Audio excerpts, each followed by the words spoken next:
अस्सलामु वालेकुम प्यारे दोस्तों आज की इस वीडियो में हम बात करेंगे एक अजीबो गरीब जनाजे के बारे में।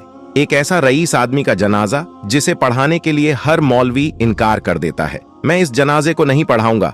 वीडियो में आगे बढ़ने से पहले आपने अगर अब तक हमारी वीडियो को लाइक नहीं किया तो लाइक जरूर कर ले। दोस्तों, किसी शहर में एक रईस आदमी रहता था।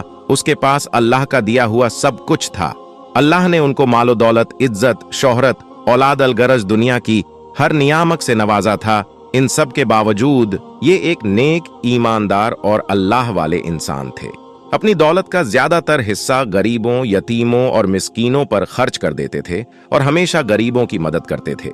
इस रईस का एक लौता बेटा था जो अपने बाप से बिल्कुल अलग था। रईस अपने बेटे को हमेशा समझाते रहते, बेटा दुनिया के मालो दौलत पर कभी घमंड मत करना, मत भूलो दौलत अल्लाह की आजमाइश है।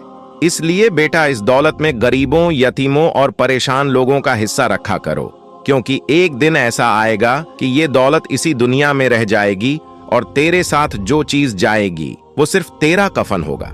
रईस का बेटा दौलत और दुनिया को ही सब कुछ समझता था। उस पर अपने बाप की बातों का कोई असर नहीं होता। वक्त गुजरता रहा।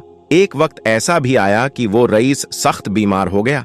काफी इलाज के बाद भी कोई बेहतरी नहीं आई। एक दिन रईस ने अपने मुंशी को बुलाया और उनको एक खत का लिफाफा दिया और कहा, मुंशी, ये खत का लिफाफा मेरे बेटे को उस वक्त देना जब मेरा जनाजा कब्रिस्तान में रखा जाए। इंतकाल से कुछ दिन पहले उन्होंने अपने बेटे को बुलाया और कहा, बेटा, मेरी एक आखिरी ख्वाहिश है। जब मैं मर जाऊं तो मुझे मेरे पुराने मोजे पहनाकर दफन करना। ये मेरी आखिरी ख्वाहिश है और मुझे यकीन है मेरी आखिरी ख्वाहिश तू जरूर पूरी करेगा। बाप ने बेटे से वादा लिया। बेटे ने बाप को यकीन दिलाया कि वो उनकी ख्वाहिश जरूर पूरी करेगा। इसके बाद उस रईस आदमी का इंतकाल हो गया। रईस की लाश को गुस्ल दिया गया। कफन पहनाने के साथ बेटे ने बाप की ख्वाहिश के मुताबिक उसे पुराने मोजे पहनाए। जनाजा कब्रिस्तान में लाया गया। काफी तादाद में लोग जनाजा पढ़ने के लिए आए हुए थे। शहर का बेहतरीन मौलवी इनकी नमाजे जनाजा पढ़ाने आया था, मगर जब मालूम हुआ कि लाश को मोजे पहनाए गए हैं तो मौलवी ने नमाजे जनाजा पढ़ाने से इनकार कर दिया। रईस के बेटे को बुलाकर कहा, यह शरीयत के खिलाफ है। शरीयत इस बात की इजाजत नहीं देती, लिहाजा मैयत से मोजे उतारने पड़ेंगे। मगर बेटे ने मौलवी की बात मानने से साफ इनकार कर दिया। रईस के बेटे ने कहा, यह मेरे बाप की आखिरी ख्वाहिश थी जो उन्होंने मरने से पहले मुझसे वादा लिया था, लिहाजा उनके ख्वाहिश में जरूर पूरी करूंगा। अब कब्रिस्तान में एक मसला बन गया। सब लोग रईस के बेटे को समझा रहे थे, मगर वो किसी की बात को नहीं मान रहा था। उन्होंने शहर के बड़े बड़े उलमा इकराम से राब्ता किया। उनको पैसों का लालच दिया कि वो नमाजे जनाजा आकर पढ़ा दे, मगर शहर के किसी भी आलिम ने उसकी बात नहीं मानी। हर एक ने यही कहा, यह शरीयत के खिलाफा है।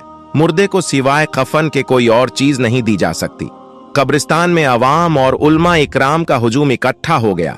इसी हालत में रईस का मुंशी लोगों की सफ़ों को चीरता हुआ हाजिर हुआ और उसने रईस के बेटे को अपने पास बुलाया और वो खत जो रईस ने मुंशी को दिया था और कहा था कि ये खत मेरे बेटे को उस वक्त देना जब मेरा जनाजा कब्रिस्तान में रखा जाए। तो मुंशी ने वो खत रईस के बेटे को दे दिया और कहा, ये आपके अब्बा ने मुझे दिया था और कहा था कि इसमें उनकी वसीयत है कि मैं खुद आपको उस वक्त दूं जब उनका जनाजा कब्रिस्तान में रखा हो। रईस के बेटे ने खत हाथ में लिया। उसने खोल कर देखा। उसमें लिखा हुआ था, मेरे प्यारे बेटे, मैं शहर का सबसे अमीर आदमी था, मगर देख ले आज मैं अपनी साथ ये पुराने मोजे भी लेकर नहीं जा सकता। मेरे बेटे, आज मेरे साथ सिवाय मेरे कफन के मेरी कब्र में कोई भी चीज नहीं जाएगी। जो कुछ मैंने दुनिया में कमाया, जो माल मैंने दुनिया में जमा किया, सब कुछ दुनिया में ही रह जाएगा। मेरे बेटे, मैं तुझे वसीयत करता हूँ, मैं जो कुछ छोड़ कर जा रहा हूँ उसे नेक राह में खर्च करना। मेरे बेटे, दौलत पर कभी तकब्बुर मत करना, घमंड मत करना, क्योंकि दौलत इस दुनिया में रह जाएगी। उसने जब खत को पढ़ा तो झारो कतार रोने लगा।